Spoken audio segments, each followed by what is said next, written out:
Ok, buenas tardes.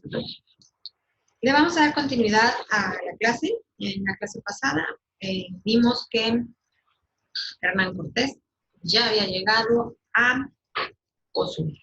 Y de ahí empieza a avanzar todo lo que es la península de Yucatán hasta llegar a Tabasco. En Tabasco ya no había olmecas, pero ahí hay una cuestión importante para el procedimiento de conquista. Ahí Hernán Cortés conoce precisamente a Malinche o la llamada La Malinche. ¿Cómo es esto? Bueno, cuando llega a Tabasco lo recibe eh, el gobernante en ese momento de Tabasco, un hombre llamado Tabasco, así Tabasco. Ahí los españoles, bueno, terminan con el pueblo de Tabasco, los vencen y como recompensa, Tabasco le da, entre otras cosas, oro, ¿sí? Especies, ¿sí? Totalmente mujeres. Tristísimo. Pero las culturas o las civilizaciones mesoamericanas tenían por costumbre regalar mujeres. En este caso regalaron mujeres, y dentro de esas mujeres que regaló Tabasco a Cortés y a sus hombres, venía Malinche. Malinche, la verdad es que ha sido muy maltratada por la historia. ¿Por qué? Pues porque resulta que esta mujer tuvo una vida muy difícil. Ella venía de un linaje noble. Ella había nacido en una zona cercana a Coatzacoalcos, Veracruz. Uh-huh. Pero quedó huérfana de papá muy chiquita. Entonces, bueno, su mamá se vuelve a casar y se casa con un cacique en Tabasco. Uh-huh. No con Tabasco, con un cacique. Cuando tiene hijos, la mamá de Malinche, con este cacique, pues les estorba a la niña y de alguna manera la regalan, la venden con Tabasco. Entonces, bueno, cuando Tabasco es vencido por los españoles y Cortés, eh, regalan a Malinche, pero resulta que al español que le habían asignado a Malinche se da cuenta que ella es muy inteligente y es una mujer culta. Entonces le avisa a Cortés y le dice, bueno, esta mujer, además de que habla el maya, habla náhuatl, pero no solamente era la cuestión del lenguaje, sino que le va a ayudar a Cortés a comunicarse, pero además a entender y a entenderse. ¿Por qué? Porque conocía la cultura, las costumbres de los pueblos mesoamericanos. ¿Ok? Entonces, bueno, a partir de este momento, Cortés, que ya había escuchado sobre la Gran Tenochtitlan, él quiere llegar ahí.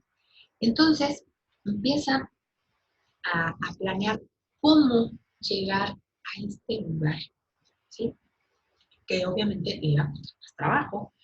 ¿Por qué? Pues porque los mexicas tenían fama de ser bravísimos. Entonces, bueno, él planea llegar por el camino más difícil.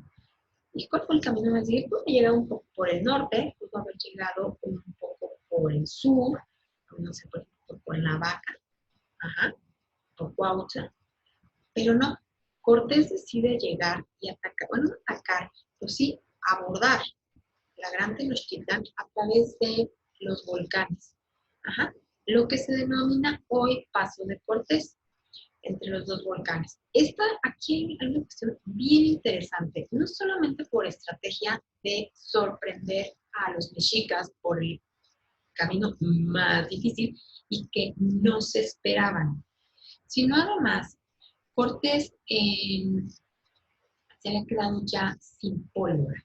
La pólvora era muy importante para los españoles, fue un factor muy importante en la conquista. ¿Por qué? Porque los mesoamericanos no conocían la pólvora. Ajá. Entonces, la necesitaban. ¿De dónde iba a conseguir pólvora? Es muy inteligente. Él había escuchado que el Popocatépetl era un volcán que estaba vivo. Entonces, al momento que pasan por Paso de Cortés, empiezan a subir una comitiva de españoles escalan el Popocatépetl, llegan al cráter, no solo llegan al cráter, bajan al cráter y de ahí obtienen azufre. Con el azufre, ellos pueden fabricar pólvora. Esto es algo fantástico, porque imagínense, estamos hablando de 1519. En este momento ya parece que iban a traer equipo de alpinismo. No, sin equipo de alpinismo, estos hombres subieron hasta la punta del Popocatépetl, bajaron un poco al cráter, sacaron el azufre, se regresaron sin equipo. Una condición física impresionante. Ya que van con azufre, que ya fabricaron pólvora, entonces empiezan a aproximar a Tenochtitlan. Aquí va a aparecer un personaje importante, que es un cronista, que es Bernal Díaz del Castillo. A él le debemos muchísimas crónicas de cómo fue el procedimiento de conquista. Bernal Díaz del Castillo dice que cuando llegan y se aproximan a lo que es hoy el Valle de México, vislumbran la magnificencia de Tenochtitlan, quedaron impresionados. Muchos de ellos lo comparan con lo que era Venecia. ¿Por quién fue recibido Cortés? Bueno, no fue recibido precisamente por el Tlatoani, que era Moctezuma, pero sí es recibido por los señores de Tacubaya, que era Cuitláhuac, y por el señor de Texcoco, que era Cacamá. Lo reciben, entra Cortés junto con los 600 españoles, pues que había zarpado de Cuba, y además con varios tlaxcaltecas. Durante su recorrido, Cortés tiene contacto con los tlaxcaltecas, que los tlaxcaltecas detestaban con todo su ser a los mexicas. Muchas veces la historia ha tratado a los tlaxcaltecas como traidores, pero realmente no eran traidores. Si nosotros nos ponemos a pensar que los mexicas sean bárbaros, sean bravos, y que habían dañado a los tlaxcaltecas, o sea, los habían humillado, les habían quitado personas, habían sacrificado gente, los habían esclavizado, pues obviamente los tlaxcaltecas no querían nada a los mexicas, pero nada. Y pues bueno, de alguna manera los tlaxcaltecas ven en Cortés y sus hombres la oportunidad de hacerse fuertes y vengarse un poco de los mexicas. Entonces, bueno, es recibido por estos hombres, entran, están un día en Coyoacán. Ahí en Coyoacán los españoles, bueno, se asean, incluso cuentan que se bañan, están varias mujeres mexicas lavando, cuando Cortés y sus hombres se empiezan a bañar.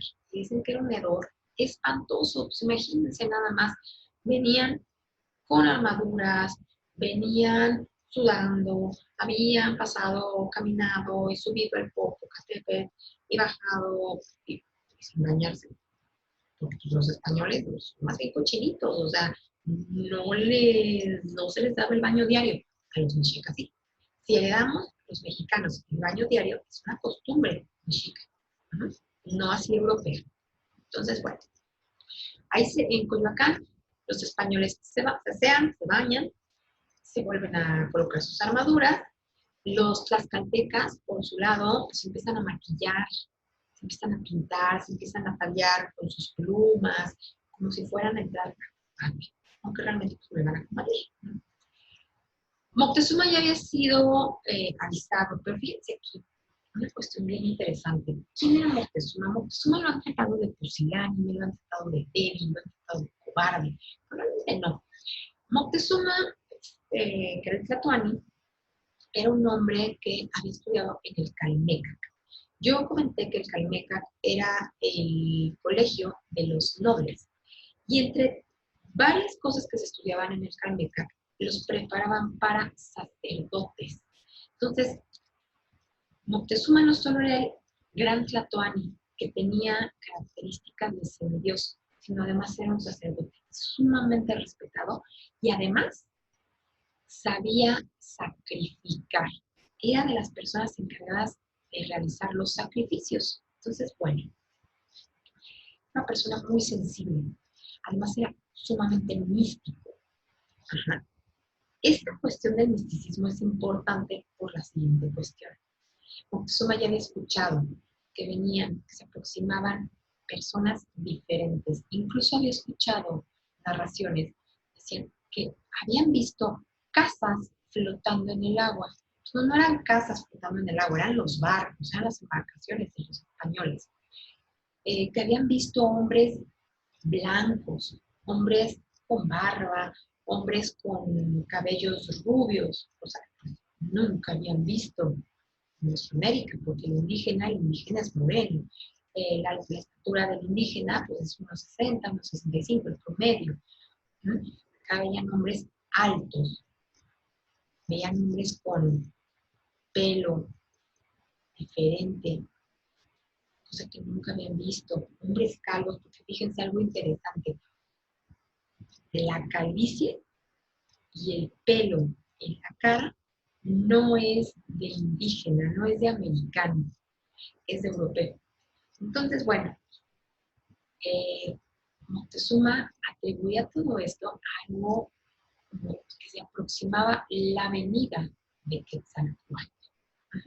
Entonces, de alguna manera, Moctezuma ya estaba predispuesto, ya estaba apocado. Para cuando llegaron los españoles, ya Moctezuma estaba apocadísimo el pobre, ¿no?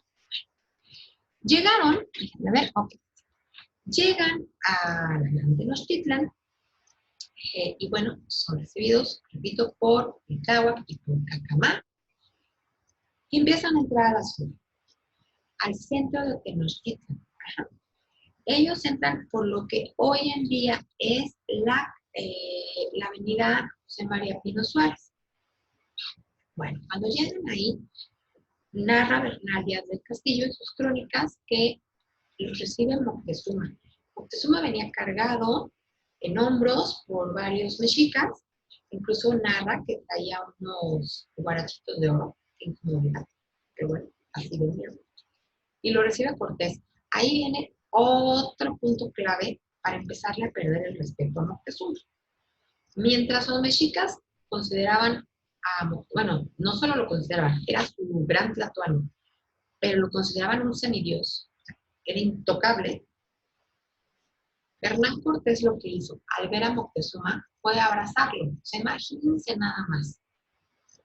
Si pensaban que venía Quetzalcóatl, o sea, Quetzalcóatl barbado, rubio, y además no solo toca al tlatoani, sino que lo abraza. Entonces, de alguna manera, eso también disminuyó la autoridad de Moctezuma. Moctezuma, la verdad, los recibió muy bien, fue una buena persona, aloja a Cortés y a los españoles en el palacio de Axayácatl, que era el palacio donde vivió el papá de Moctezuma, que también fue tlatoani, Axayácatl. Ese palacio de Axayácatl estaba en lo que hoy es el Hotel Ciudad de México y el Monte de Piedad. Y enfrente, ¿sí?, ubicamos el Zócalo, en lo que hoy es Palacio Nacional, ahí estaba el palacio donde vivía Moctezuma. Entonces, bueno, de alguna manera, de este lado, en el palacio de Axayácatl, estaban alojados los españoles, de este lado estaba alojado Moctezuma. Bueno, no solo alojado, ahí vivía Moctezuma. De alguna manera los recibió bien. Muchos mexicas empezaron pues, a detestar, estar en contra de Moctezuma por haber recibido a los españoles, no tenían confianza, pero bueno, Moctezuma los tranquilizaba.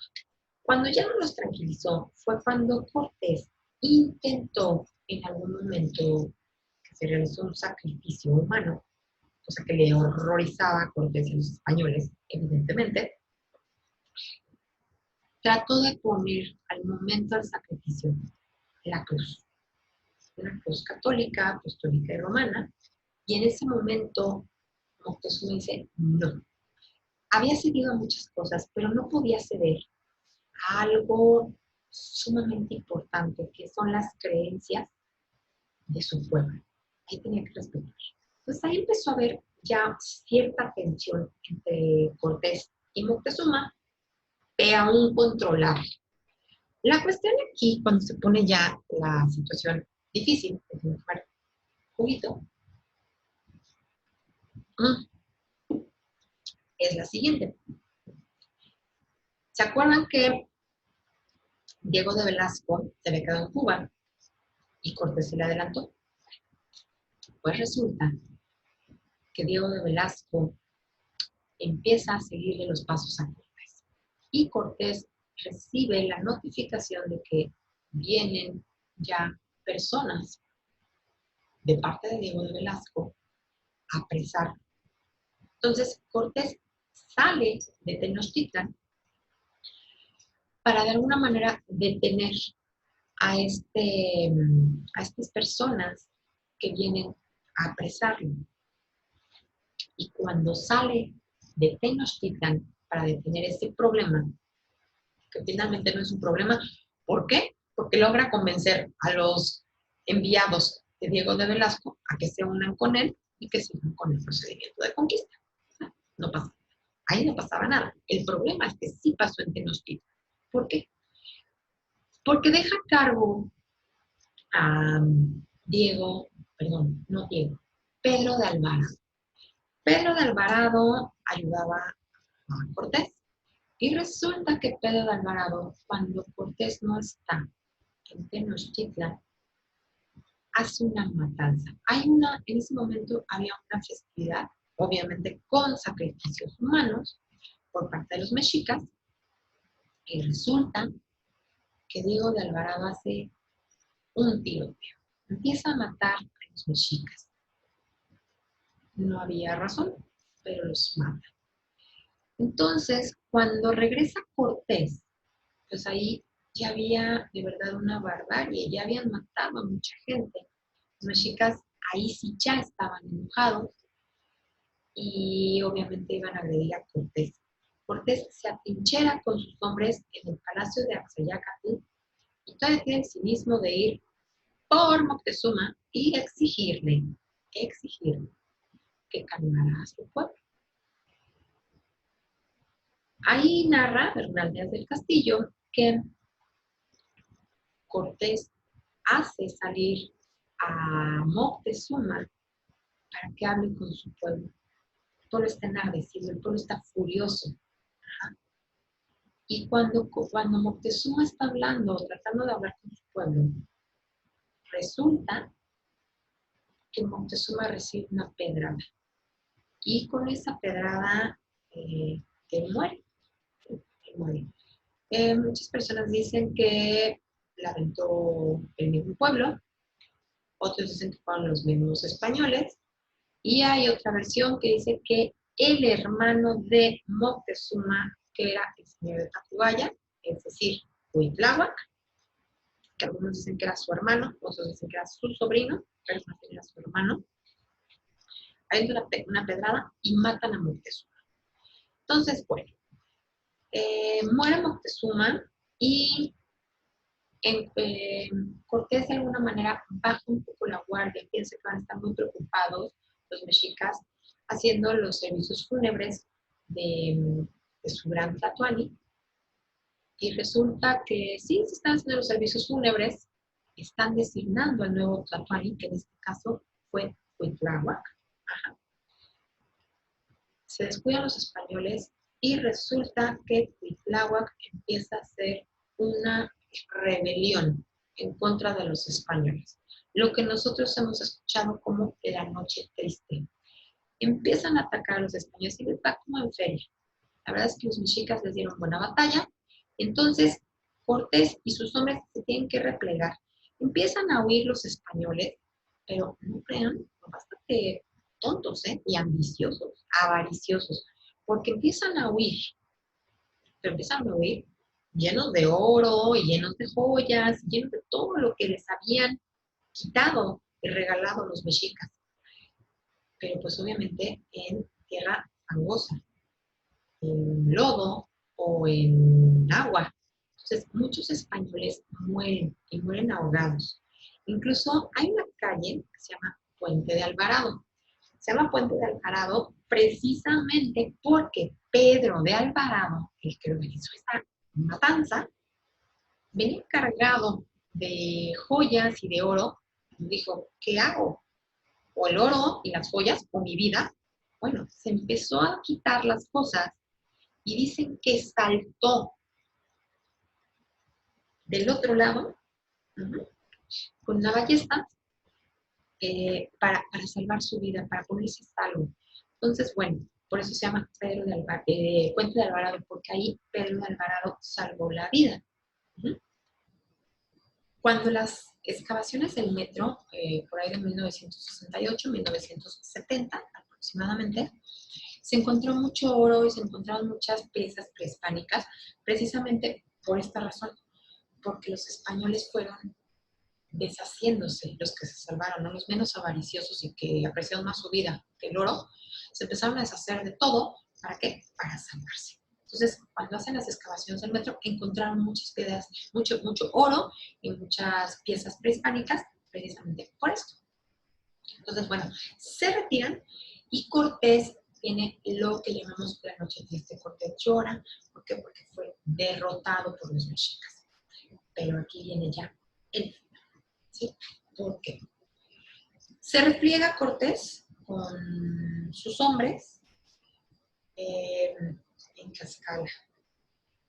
Y ahí empiezan a planear cómo vengarse y cómo ya exterminar al pueblo mexica. Y se acuerdan en el primer video que les enseñaba cómo estaba constituida la Gran Tenochtitlan. Y les comentaba yo de las calzadas y que había algunos pedazos o tramos de esas calzadas que estaban cortados. Pues resulta que los españoles sitiaron la Gran Tenochtitlan. Entonces, los mexicas no podían ni entrar ni salir de la ciudad. No podían comerciar. Entonces les aplicaron un aislamiento y un bloqueo económico. Empezó a haber pues falta, escasez de productos.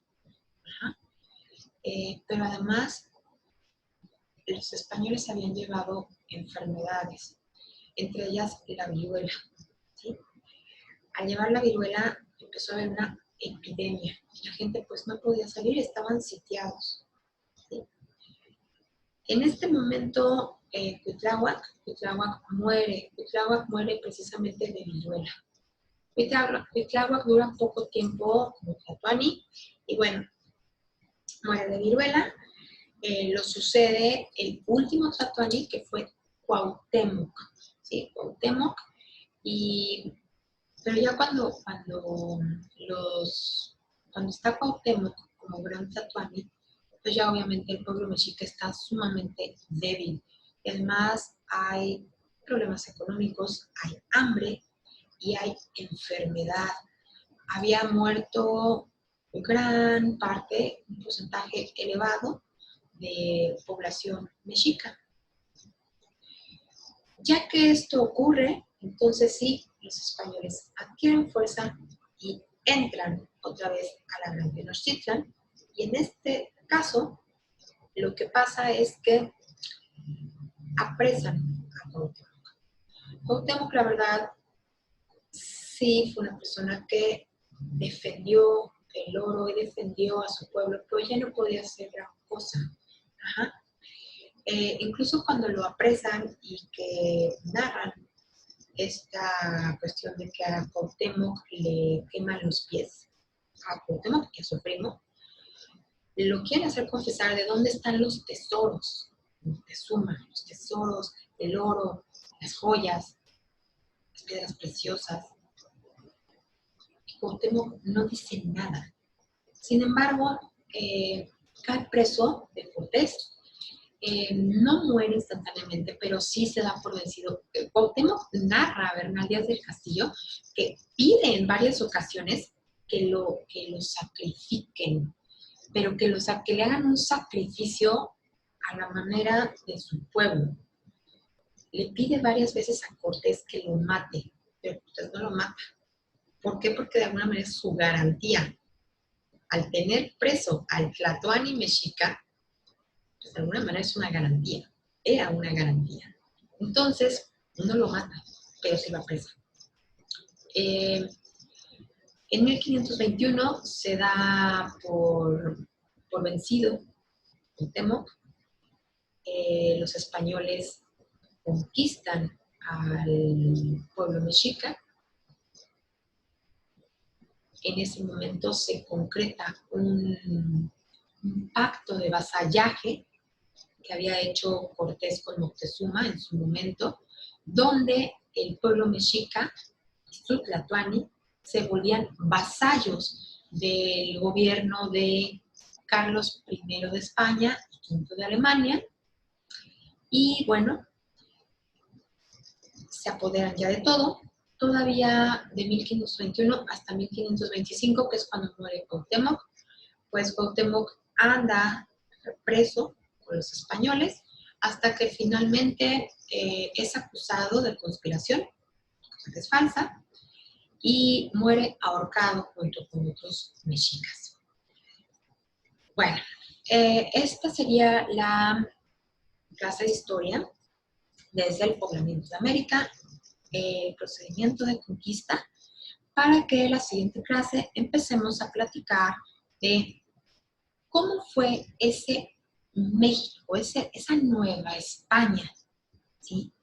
Ese mestizaje que ocurrió y que al día de hoy prevalece, y bueno, seguir avanzando hasta que lleguemos a 1940, que es cuando terminaría el curso de Historia de México, ¿sí? Que termina con el gobierno de el general Lázaro Cárdenas del Río.